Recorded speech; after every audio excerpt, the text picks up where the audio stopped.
더 이길 수 있습니다. 이순신 장군이 쓴 난중일기가 있습니다.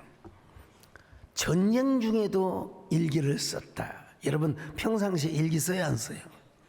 거의 안 쓰죠. 일기 쓰시면 뭐 몇 성간 안 될 거예요. 그러니까 전쟁 중에 어떠세요? 우리 사단장님, 전쟁 중에 그 일기 쓰기 쉬워요, 어려워요? 자, 여러분, 전쟁 중에 난중 일기를 쓴다는 건 여러분 쉬운 일은 절대로 아닙니다. 그래서 우리는 이순신의 난중 일기를 통해서 임진왜란의 그 상세함을 잘 알 수 있습니다. 세상 모든 일은요, 이기는 자의 것입니다. 역사는 산자의 역사예요. 근데 그 산자는 뭘 잘하느냐? 기록을 잘해, 기록. 이게 기록한 자가 이깁니다. 여기서 나온 말이 사자성어가 적자생존. 적는 놈이 이긴다 이거요. 여러분 설교 시간에도 뭔가를 좀 적는 사람이, 그 사람은 꼭 월요일날 자기 회사에 가서 써먹을 사람이에요.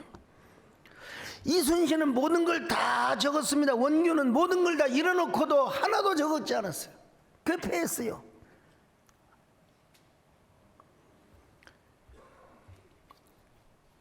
적자는 생존할 것이요, 적지 않는 자는 패망할 것이다. 그런데 이 난중 일기를 다 보고 감화를 받은 사람이 있어요. 네, 이걸 소설로 꾸며냈어요. 바로 김훈 씨가 쓴 칼의 노래입니다. 이 김훈 작가는 난중 일기를 샅샅이 뒤집습니다. 그리고 팩트에 근거해서 1인칭으로 픽션을 회상해 갑니다.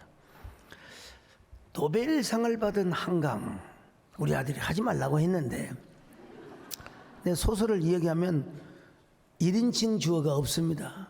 그는, 그녀는, 너는 2인칭 주어가 나오지. 근데 김훈 작가는 자기가 이순신이 되는 거예요. 이순신의 관점에서 난중일 근거해서 쫙 소설을 써가는 겁니다. 임진년 몇 월 나는 이러 나는 이러 주어가 1인칭입니다. 근데 김훈 작가가 난중일기에 차마 기록하지 못한 것이 있어요. 그걸 뭐라고 하냐면 침묵이라고 그래요. 침묵. 차마 쓰지 못한 게 이순신의 침묵. 이순신의 침묵이 얼마나 기록보다 더 무서웠다고 합니다. 임진왜란 때 이순신 장군은 23년 23승을 거뒀어요. 한 번도 패한 적이 없어요. 그런 이순신 장군을 조정에서는 한양에서 끌어올립니다. 임금의 명을 어기고 조정을 능멸했다는 그런 죄악을 씌워가지고 막 통제 자식을 박탈해요. 그 박탈하는 것까지는 좋은데 온갖 능력과 고문을 가했다고 합니다. 백의 종군을 시켜. 그런 과정에서 소설에 의하면 숱한 고문을 못 이겨서 온몸이 망가뜨려졌다는 거예요. 뭐 그건 차지라도 여러분, 통제사를 했던 사람을 백의 종군을 시킨다. 참, 이 군인으로서의 명예, 통제사로서의 어떤 장군으로서의 명예를 완전히 철저하게 짓밟히게 된 것이죠. 근데 여러분, 원균이 칠천량 해전에서 완전히 패배하거든. 그리고 나중에 정의제전이 일어나서 여러분 조선이 또 심각한 위험에 처해지자 이순신을 다시 조정은 바다로 보냅니다. 그때 이순신은 조선의 왕과 조정의 권력에 대한 적개심이 가득하지 않았겠어요? 우리 젊은 친구들 얼마나 분노가 치밀어 올랐겠습니까? 여러분, 얼마나. 사람은 취중에도 한마디 할 수 있잖아요. 섭섭한 소리요. 아, 목사님, 내가 한마디만 하겠습니다. 사람 술 먹으면 그래요.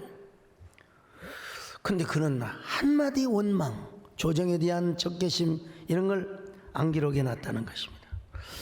이것이 바로 이순신의 침묵이고, 침묵이 오히려 기록보다 더 무서웠다는 것이 소설가의 관점이에요. 자신이 당한 치욕에 대해서, 조정에 대해서 한마디라도 해야 돼. 모든 걸 가슴에 묻고 가는 이순신을 그려냈어요. 자, 이런 침묵을 바탕으로 해서 원래는 12척인데 이제 저기 우수사가 한 척을 가져와 가지고 13척을 가지고 명량해전에서 쾌거를 이룹니다. 그러면서 이순신은 계속해서 칼의 노래를 부릅니다.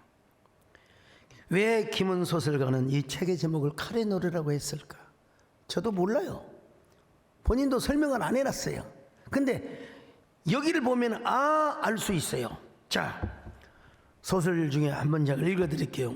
목이야 어디로 갔건 간에 죽은 자는 죽어서 그 자신의 전쟁을 끝내는 것처럼 보였다. 이 끝없는 전쟁은 결국은 무의미한 장난이었던가, 이 세계도 마침내 무의미한 것인가. 내 몸의 깊은 곳에 아마도 내가 알 수 없는 뼛속의 심연이 징징 칼이 우르대는 울음이 들리는 듯 했다. 이거 고등학교 국어 정도 배운 사람은 여기서 딱 암묵적으로 이 칼은 누구냐, 이순신을 의미한다고 대부분 다 지레짐작할 수 있어요. 칼은 온갖 비난, 번뇌, 근심, 슬픔, 원망을 품은 그 마음을 사겨내는 눈물이었어요. 눈물. 그는 전쟁 중 어머니의 부고를 접합니다. 막내 아들 면이가 죽는 소식을 접합니다. 수많은 병사들, 적병들의 죽음을 보았습니다. 특별히 김훈 작가는 어머니를 떠나온 지 설날을 쓰니까 그 원래 다 있는데 너무 분량이 많다고 선목사님 다 빼라고 그래서 뺐어요. 아무튼 나는 요즘 선목사님 말 듣고 장로님 말 듣고 그 난중일기 여러 개 좀 제가 기록해놨는데, 어쨌든 어머니 혼자, 어머니 없이 저 어머니를 떠나온 지 그 설을 지내기 너무 쓸쓸하다는 얘기가 나와요. 그런 이제 어머니 죽음을 맞지요. 특별히 그는 아들 면의 죽음의 소식을 접합니다. 이 장면을 소설가는 이렇게 묘사하고 있어요. 어깨가 잘려나간 면의 몸이 개울창에서 일어섰다. 머리는 죽었는데 몸은 살아있었다. 이게 말이 됩니까? 그러니까 소설이지. 죽은 머리가 산을 위에 서서 건들렸다. 면은 칼이 없었다.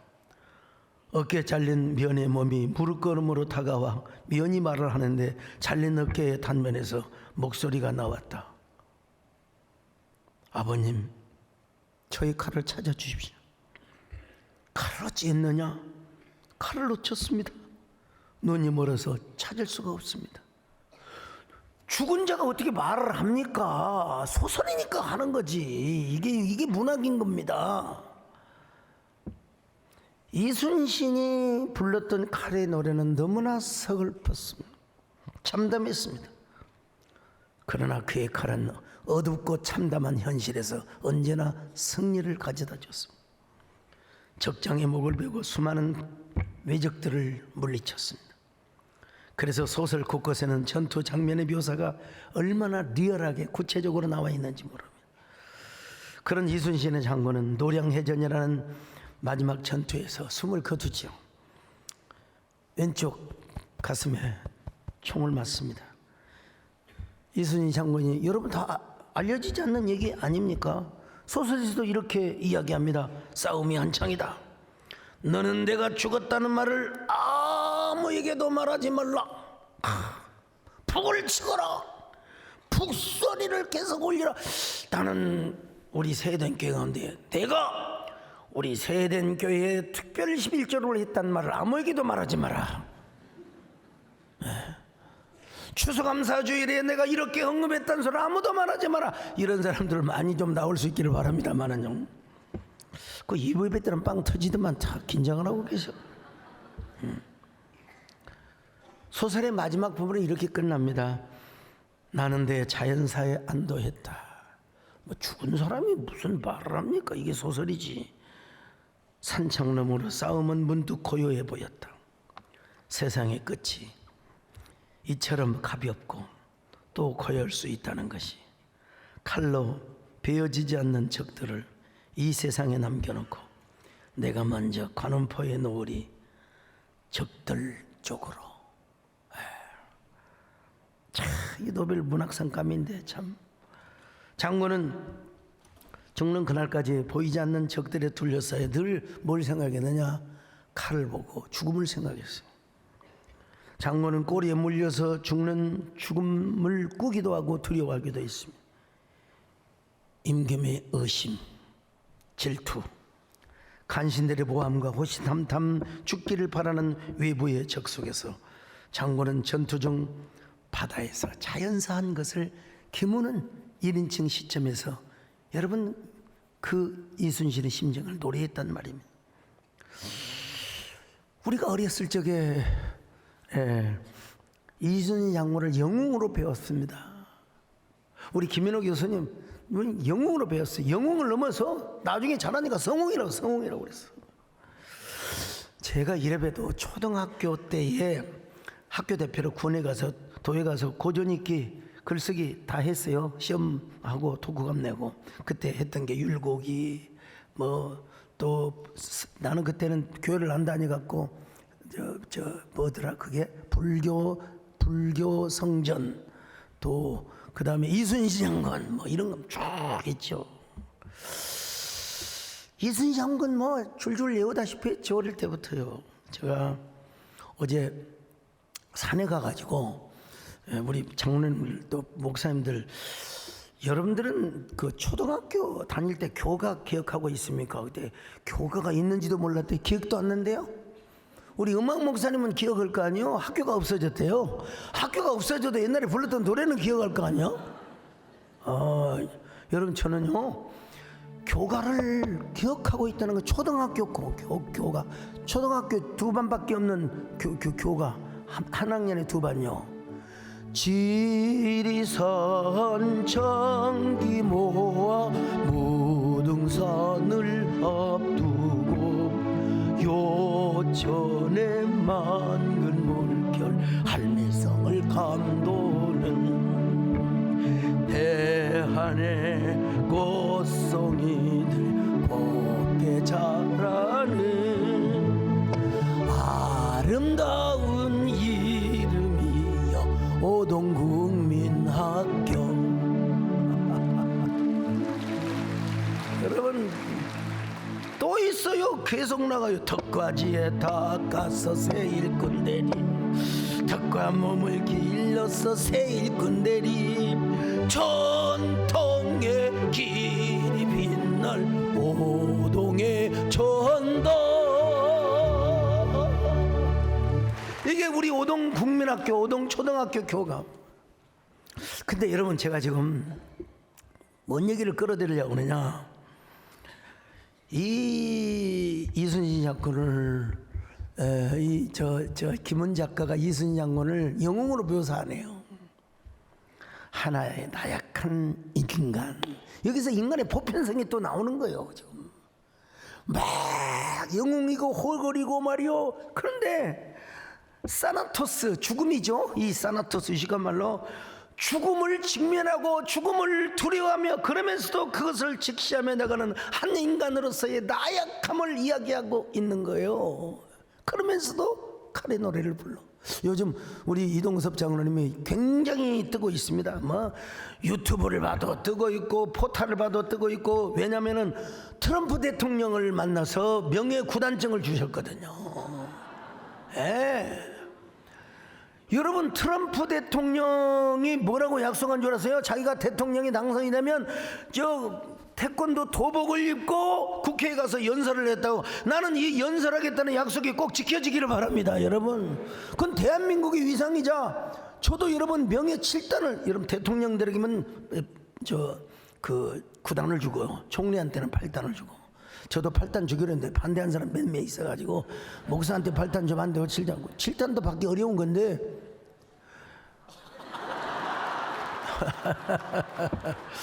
근데 나는 우리 국기원 위상을 높이고 대한민국의 위상을 높이는 마음으로 트럼프가 꼭 약속을 지키를 바라고 기도. 여러분, 그분이 목사들의 안수를 받고 당선이 됐다고 고백하는 거. 목사들이, 그분은 종교에 대한 신념이 확실해요. 아주 하나님의 은혜로. 이번에 이동섭 장로님도 저 인터뷰를 하실 때 보니까 하나님께서 몇 번이나 넣으시더라고. 보니까 하나님께서 예. 근데 트럼프도 막 굉장히 막 스트롱맨 한 것처럼 보이지만, 나도 트럼프를 가까이서 봤고, 그걸 조범철 목사가 찍어야 되는데 히히 하고. 여러분, 조범철 목사 브라이언 저거 알죠? 예. 참. 아니, 제가 이래봬도 그 런천 프레이에 가서 제가 저 스피치 한 사람 아닙니까? 국가조창기대 먼저 된 자가 나중된 자고, 나중된 자가 먼저 된다고. 아유, 그때는 우리 저 국가조창기도에 우리 이동섭 장로는 신청을 안 해서 국회의원들도 못 들어오셨어요. 근데 저는 여러분 그게 무슨 테이블이죠? 헤드 테이블 앉아가지고 딱 찍었으면 딱 됐는데, 참. 어쨌든 근데 그분이 아주 이동섭 장로님 말씀대로 굉장히 좀 부드러운 부분이 있어요. 화끈해요. 또 부드러워요. 손도 따뜻하고. 예, 좀 침이 좀 튀겨서 그렇지. 어쨌든 따뜻하지. 자, 우리 이동섭 장로님이 국기원 원장이고 태권도가 구단이고 굉장히 강연하느냐? 아니요. 저분에게도 나약함이 있어요. 저분에게도 정이 있어요. 저분에게도 인간미가 있어요. 안 그러세요? 눈물이 있고. 참, 오늘 이순신이가 그런 피도 눈물도 없는 사람이 아니라는 거예요. 그냥 목만 베는 사람이 아니라는 거예요. 나약한 인간이 냉엄한 칼의 노래를 부르고 있다는 그래서 그 칼의 노래의 정유재란 끝나고 잠시나마 조선은 이제 병자호란을 맞을 때까지는 고요와 평안을 맞게 됩니다. 제가 왜 지금 칼의 노래를 이야기하고 있느냐? 오늘 본문이 지금 고난의 현장에서 칼의 노래를 부르고 있거든요. 오늘 본문은 천상회에서 이 사탄이 안 깨들어야 되는데 사탄이가 깨어가가지고 와가지고 욥을 참소하잖아요. 그래가지고 하나님께서 허락을 하니까 먼저 스바 사람을 시켜가지고 욥을 찬탈합니다. 여러분요. 자, 1장 14절로 15절 시작. 사환이 욥에게 와서 이르되 소는 밭을 갈고 나귀는 그 곁에서 풀을 먹는데 스바 사람이 갑자기 이르러 그것들을 빼앗고. 자, 스바 사람들이 그것을 빼앗고 칼로 죽였는데 또 그 말을 할 때에 보세요. 또 16절 또 다른 사람이 와서 보고합니다. 시작. 그가 아직 말하는 동안에 또 한 사람이 와서 아르되. 자, 이제는 하늘에 불이 떨어져 가지고 세상의 총과 노비들을 다 재산을 다 그냥. 그뿐입니까? 아직 말하는 동안에 한 사람이 와서 갈대아 사람이 새 머리를 또 갑자기 재가지고 다 그냥 뭐 낙타를 빼앗으며. 여러분, 이 17절에 있습니다. 생략하고 넘어갑니다. 그뿐입니까? 자녀들이 집에서 모여서 막 포도주를 마시고 막 흥얼거리고 있는데, 이 세상에 집이 무너져가지고 광풍이 무너져가지고 자녀들이 다 죽었대요. 자, 이건 읽어봅시다. 18절로 19절 시작. 그가 아직 말하는 동안에 또 한 사람이 와서 아르되 주인의 자녀들이 그들의 마다들의 집에서 음식을 먹으며 포도주를 마시는데 거친 들에서 큰 바람이 와서 집 내 모퉁이를 치매 그 청년들 위에 무너짐으로 그들이 죽었나이다. 나만 홀로 피하였으므로 주인께 아래로 왔나이다. 여러분, 이때 욥이 슬펐을까요? 기뻤을까요? 욥이 그냥 하나님 주 예수 사랑 기쁨 내 마음속에 이런 노래 불렀을까요? 못하죠. 욥도 사람인데. 욥이 얼마나 슬펐겠어요. 얼마나 절망적이었겠습니까? 그럼에도 마음은 슬퍼도 여러분 냉엄한 칼의 노래를 불렀다는 거예요. 고난을 직시하며 고난 중에서도 고난을 애찬했다는 겁니다. 욥도 연약한 인간이에요. 우리와 다를 바가 없어요. 근데 그 속에 예수 그리스도의 인격이 있어가지고 뭘 고백하게 하느냐. 자, 20절로 22절 같이 봅니다. 시작. 욥이 일어나 겉옷을 찢고 머리털을 밀고 땅에 엎드려 예배하며 이르되 내가 모태에서 알몸으로 나왔사온즉 또한 알몸이 그리로 돌아가올지라. 주시니도 여호와시요 거두시니도 여호와시오니 여호와의 이름이 찬송을 받으실지니이다 하고, 이 모든 일에 욥이 범죄하지 아니하고 하나님을 향하여 원망하지 아니하니. 여러분, 이 소식을 들었을 때 욥이 가슴이 덜컹했을까 안 했을까요? 조현정 예수님 당연히 덜컹이. 우리 욥이라고 뭐 대단한 다 똑같은 여러분 인간이죠. 다만 하나님께서 그의 마음을 감동하신 거예요. 하나님께서 그의 마음에 내재하신 거예요. 아니, 우리 정권사님, 내가 갑자기 비명 행사로 죽었는데 할렐루야 하시겠어요? 어이구, 이번에 제대로 대답을 하시네. 또 할렐루야는 응할 줄 아는. 여러분, 자신의 재산이 다 날라가, 목숨만 빼놓고 다 자식들까지 다 죽었어요. 연약해, 눈물 나와, 절망이 생겨 섭섭해요. 토적들 앞에서, 그리고 하인들 앞에서 자기의 모습이 얼마나 초췌한 모습이겠습니까? 근데 그런 욥도 하나님께서 감동을 주시니까, 그런 욥의 마음에도 예수 그리스도의 인격이 내재하니까 그는 고난을 직시하며 고난을 향하여 냉해만 칼을 휘두르는 칼의 노래를 불렀다는 것입니다. 22절 같이 봅니다. 시작.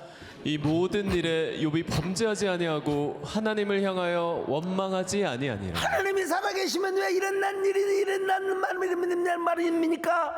하나님이 나를 도와주시지 않는 건 아니면 하나님이 안 계시는 거 아닙니까? 이렇게 여러분, 하나님 앞에 그렇게 우리가 푸념할 수 있죠. 근데 욥은 한마디 입으로도 범죄하지 아니하였다. 오히려 그는 칼의 노래, 감사와 찬양의 노래를 불렀어요. 여러분, 사탄이 앞에서 보란 듯이 감사의 칼춤을 춥니다. 이 문학적 표현인데요, 사탄이 앞에서 보란 듯이 찬양의 칼춤을 춰요. 찬양의 칼춤을 춰요. 역경 중에서도 역경을 예찬하고, 주신지도 여호와시오, 가져가신지도 여호와시오. 왜 이렇게 찬미했을까? 하나님께서요, 욥으로 하여금 인간의 아르케, 본질, 근원을 깨닫게 하신 거예요. 그래서 욥은 인간의 아르케, 즉 인간의 본질과 혹은 근원이 하나님이라는 사실을 아는 거예요. 이걸 누가 깨닫게 해줬느냐? 하나님이 깨닫게 해주셨겠죠. 하나님의 은혜로. 그래서 인간은 알몸으로 왔다가 알몸으로 가는 존재, 주시는 자도 여호와시오, 가져가시는 분도 여호와시라는 사실을 알았어요. 또 봅시다. 1장 21절 시작. 이르되 내가 모태에서 알몸으로 나왔사온즉 또한 알몸이 그리로 돌아가올지라. 주시니도 여호와시오 거두시니도 여호와시오니 여호와의 이름이 찬송을 받으실지니이다 하고. 얼마나 위대한 노래입니까? 고난 앞에서도 하나님께 영광을 돌린 거예요. 재난 앞에서도 하나님께 영광을 돌리는 것. 여러분, 우리가 인생을 살아가면서 나이 드신 분이나 우리 젊은 형제 자매들이나 다 할 것 없이요, 고난이 없는 인생이 없어요. 다 있어요. 글쎄요, 우리 임정성 권사님은 고난이 없으셨나 보죠? 얼굴이 저렇게 이쁘시고 연기하고 언니 동생 같아요. 고난, 글쎄요, 나는 왜 이렇게 고난이 많았는지 몰라. 나같이 고난을 많이 받은 사람이 없는지 몰라, 진짜. 근데도 고난 당한 태가 하나도 안 보여. 얼굴에 귀공자로 자랐어. 얼굴이 뽀얘. 피부가 얼마나 좋은지 몰라. 손을 만져보면 얼마나, 여러분 제 손 잡아보세요. 얼마나 부드러운지. 목사님 고생 하나도 안 해본 것 같다고 그런 소리 하지를 말어. 예? 우리 정권사님 말씀 안 들으셨어요? 남들은 흙 한 바퀴에서가 나는 두 바퀴씩 날랐어요. 한 바퀴에서 막 팍 넘어야죠. 그냥 근데 제가 지금까지 깨달은 비결은 고난이 올 때 하나님께 영광을 돌리고 하나님을 찬양하면 하나님은 그 즉시 갑절 축복을 예비해 놓으시더라. 할렐루야. 우리 하나님께 영광을 돌려드리십시다. 모든 영광을 하나님께, 모든 영광을 하나님께, 온 마음과 뜻 다해 주 사모하고 모든 영광을 하나님께. 톨스토이가 쓴 작은 악마의 빵 조각, 그 일을 하다가 점심에 빵 조각을 니트나무에다가 딱 두고 물과 함께 점심을 때웠거든. 어느 날 보니까 빵이 없어졌어요. 어떤 놈이 훔쳐가서 먹은 거예요. 그러면 어떤 마음이 들겠습니까? 이런 그 러시아는 뭐 스키스키가 보통이잖아요. 마스바 시바 스키스키. 근데 내 오늘 하루 굶는다고 죽지 않는다. 나보다 더 배고픈 이가 빵 조각을 훔쳐갔겠지 하고 축복합니다. 빵을 훔쳐간 사람. 여러분, 그러자 사탄이 가요. 야, 저 새끼는 이렇게 착한 마음을 갖지? 그래서 악마가 다른 계획을 세웠어요. 가난 가지고는 안 돼요. 그래서 다른 작전을 세웠는데 갑자기 부자가 되게 한 거예요. 자기가 막 머슴으로 가가지고 얼마나 풍작을 거두고 막 고간의 양식이 가져가든지 술을 만들어. 러시아의 술 이름이 뭔 줄 아세요? 보드카. 그거 먹으면 팽 가요. 예. 그 보드카를 마시면서, 술을 마시면서 사람이 악마가 되어 가는 겁니다, 여러분. 예, 술 마시면 혀가 꼬부러져가지고, 목사님, 내가 할 말씀을 하겠습니다. 악마가 되어 가는 거예요. 그 사탄의 대장이요. 야, 도대체 너는 무슨 재주로 저렇게 사람을 타락하게 만드냐? 그랬더니 이 악마의 쫄개가, 아이, 저는요 아무것도 안 했어요. 저 새끼 좀 부자 되게 만들었어요. 그리고 욕심을 좀 넣어줬더니 저렇게 방탕하게 됐습니다. 참. 아마 이런, 제가 상상을 해봐요. 성문학적 상상을 해보는데, 욥이 만약에 부하지 않고 가난했어, 질질거려, 막 그냥 하왕신이 후문이 질질 싸도록 그냥 가난해. 그러면 이제 사탄이가, 아유, 그러면 욥이 부자 되게 합시다. 그냥 부자 됐으면 욥이 타락했을까요? 이거는 이미 전제가 되어 있어요. 결론이 나와 있어요. 욥은 부자가 되든 가난한 자가 되든 빼앗겨도 가져가도 욥은 하나님을 찬양하게 되어 있어요. 여러분, 영적 DNA가 딱 그렇게 만들어져 있어요. 하나님 예수 그리스도 인격이 그 안에 내져 있어요. 아무튼 여러분, 욥은 이 모든 아르케를 알고 있었어요.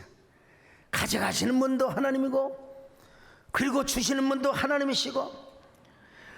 여러분, 혹시라도 고난당하고 계세요? 뭔가 어려움을 당하고 뭔가 빼앗겼다고 생각, 여러분, 하나님을 찬양하시기를 바랍니다.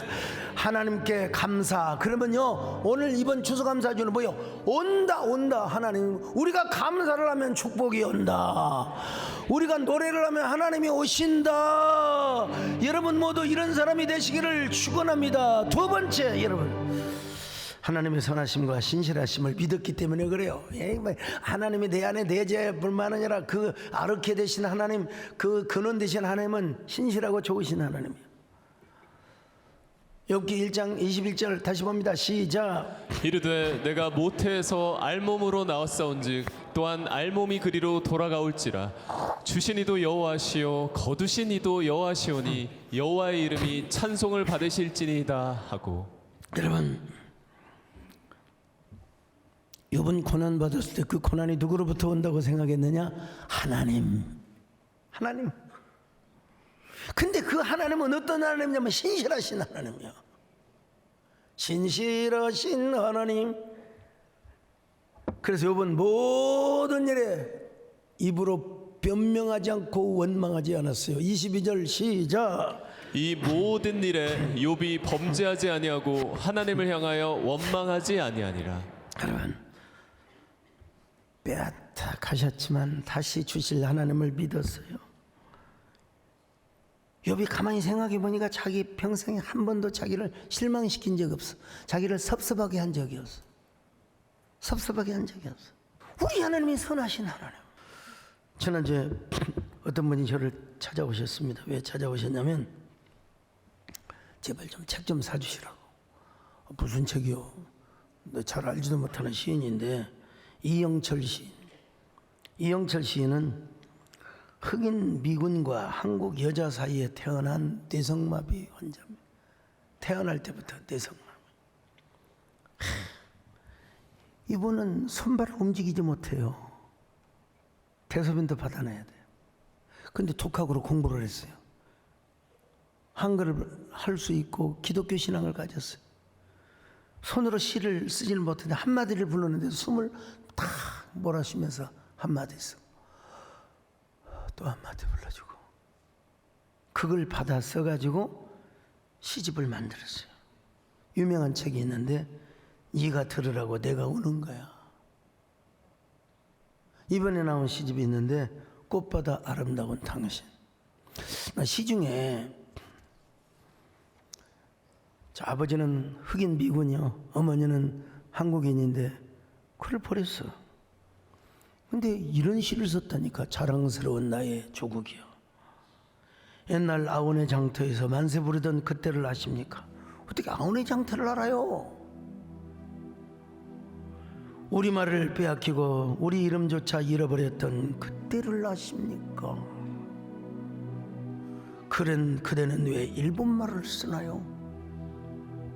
그대는 왜 국적조차 포기하나요? 난 너무 극단적인 정치인들이 좀 이거 읽어봐야 될 것 같아요. 조선시대 우리나라가 빼앗긴 건 사실은 여러분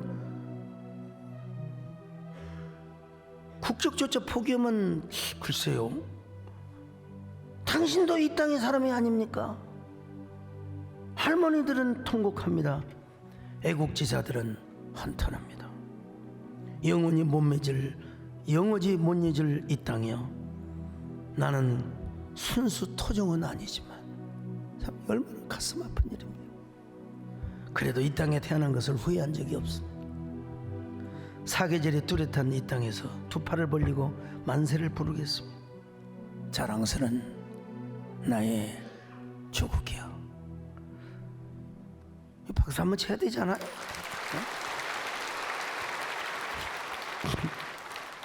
흑인 미군과 한국 여자 사이에 태어난 뇌성마비 환자가 모국어를 그리워하며 모국을 내천하는 이 감동이죠. 무슨 문학성을 떠나서 60이 넘은 평생 움직여봤자 휠체어고 사람에 의해서 이동하고 글 하나 쓰지 못하는 그런 사람이 세상에 어떻게 원더풀하게, 어떻게 아이러니하게, 어처구니 없을 정도로 이런 시를 쓴단 말입니까? 참 놀랄 일이죠. 여러분, 평생을 뇌성마비 환자로 살아왔던 그가 이렇게 칼의 노래, 그분도 칼의 노래를 부른 거지. 우리에게 있습니까? 하나님을 믿는 우리. 고난도 하나님이 주시고, 근데 우리는 그와 같은 고난을 안 주셨잖아요. 그러나 마음은 고통스러울 때가 많았잖아요.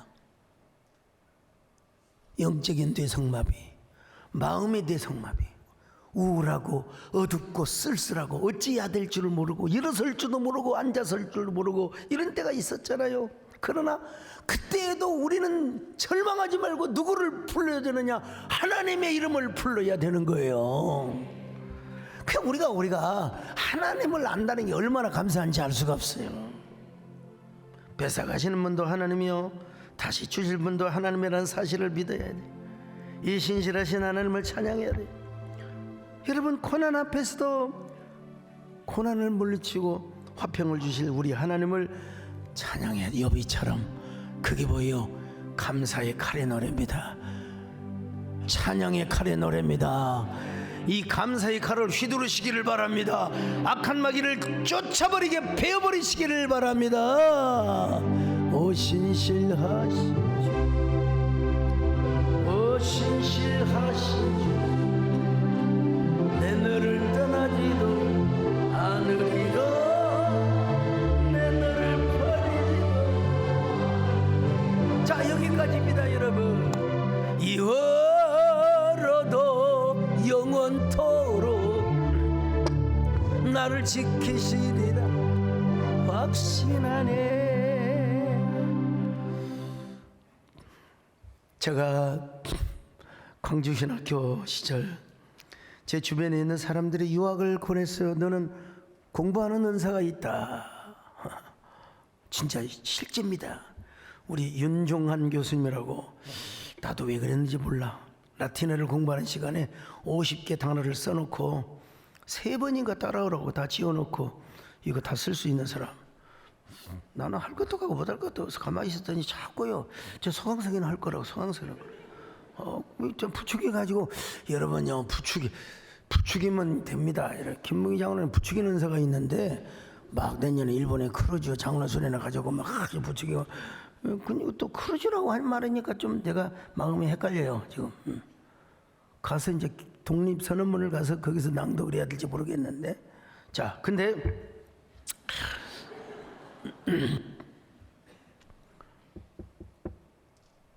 제가 칠판에 나가서 마지막 50단어를 다 썼어요. 나도 몰라. 나도 어떻게 쓴지 몰라. 그러니까 지금 초등학교 교과를 다 외우고 있는 거지.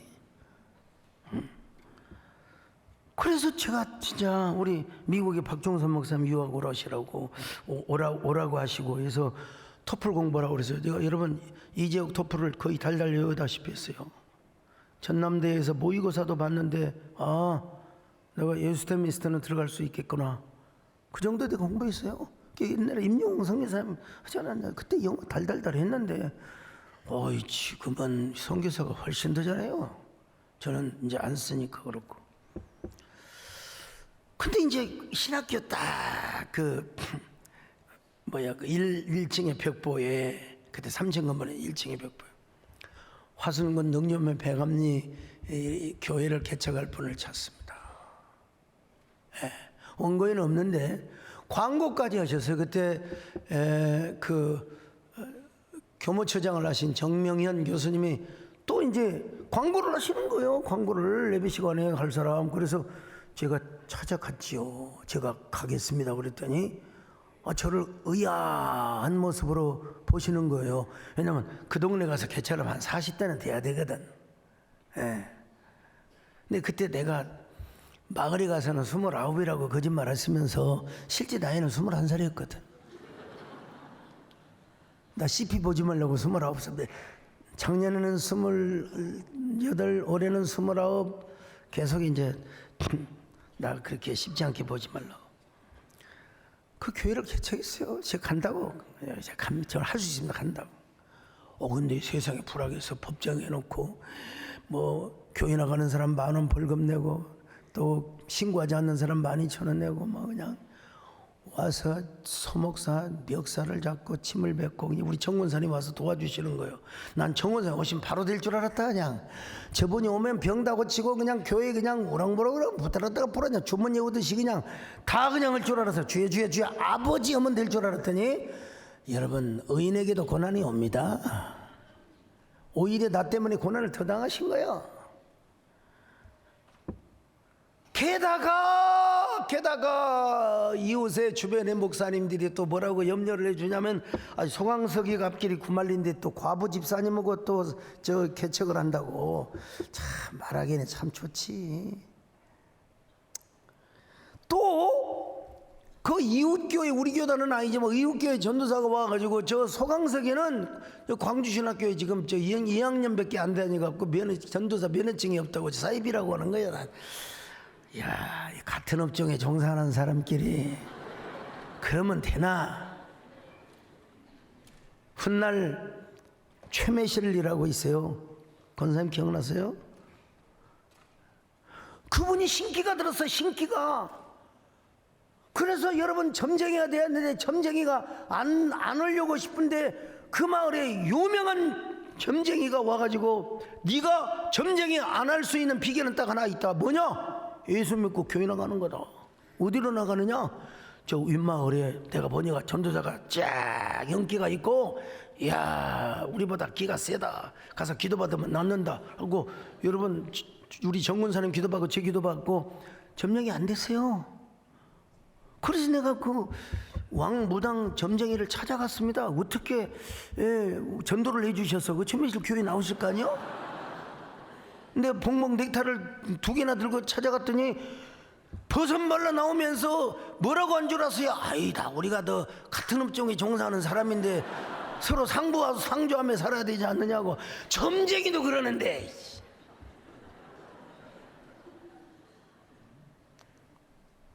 나중에 그분도 예수 믿고 어디 저 통신교인가 집사로 가서 화순시장에서 뭐 장사하고 했습니다마는, 우리 노예 목사님들께서 오셔가지고 이제 교회 철수 명령을 내렸어요. 오늘 이게 같은 업종은 지금 삼보에만 한 겁니다. 원고에 없는 얘기가 튀어나왔어요. 목사님들이 오셨어요. 노회장 목사님, 시찰장 목사님, 또 돌아가셨지만 조석규 목사님, 지원교회, 또 그 다음에 무등교 이은혜 목사님, 박감년 목사님, 다 이런 분들이 오셔가지고 교회 철수 명령을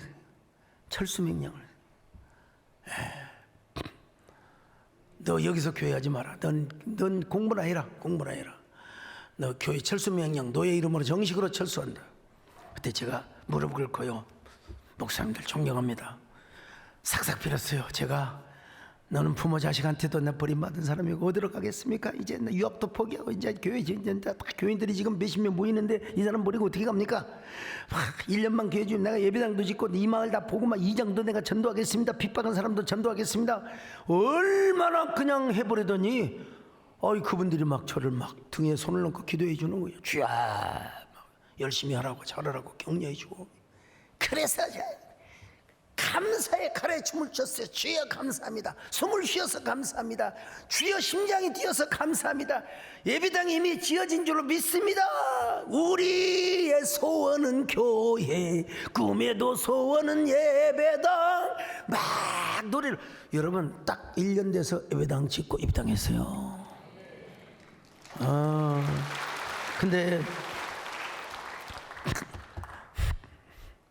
이때 24살 총각이 다 그 모든 고난을 극복하고 모든 반대에도 불구하고 예배당을 지었다고. 그 시골교회 지금은 고인이 되셨지만 변환규 목사님 당시 우리 교단 총회장이셨어요. 총회장님 와서 설교를 하셨어요. 설교하는 사진은 없고 지금 저것만 있어요. 저 가운데 계신 분이 변환규 목사. 참.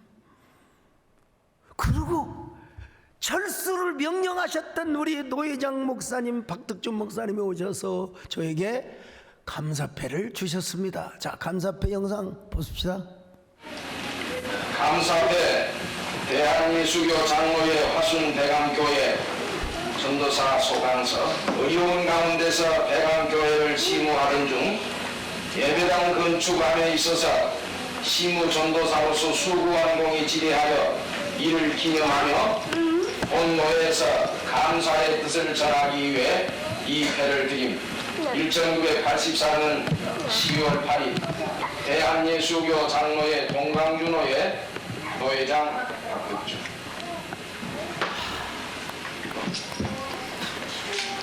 저 감사패 하나에 저의 모든 상처, 평판, 명예, 오해,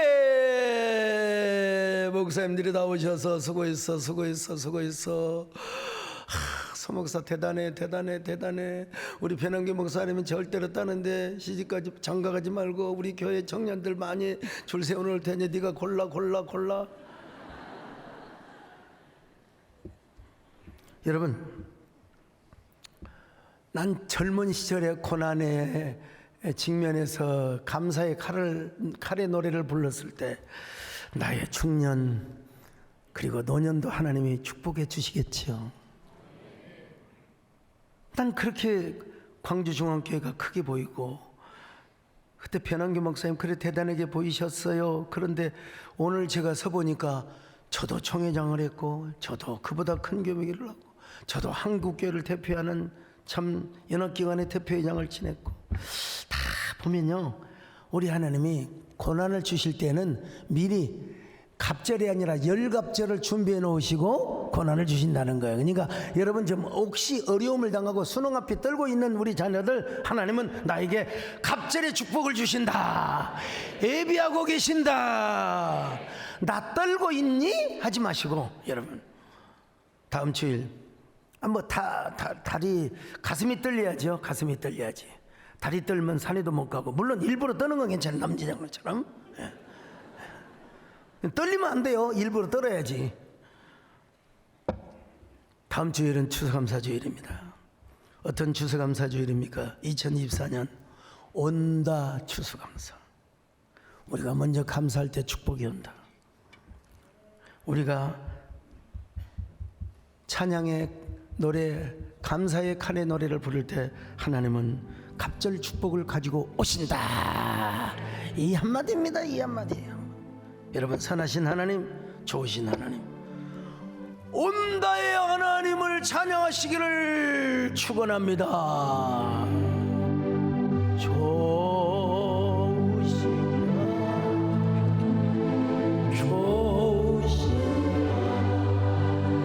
참 좋으신 나의 하나님, 좋으신 하나님을 믿습니다. 우리의 기도를 응답하시는 하나님을 믿습니다. 한없는 축복을 주시는 하나님을 믿습니다. 온다 시리즈의 큰 은혜 되게 하여 주시옵소서. 우리가 감사의 칼의 노래를 부르게 하여 주시옵소서. 예수님의 이름으로 기도드리옵나이다. 아멘. 좋으신 하나님 한 번 더 합니다.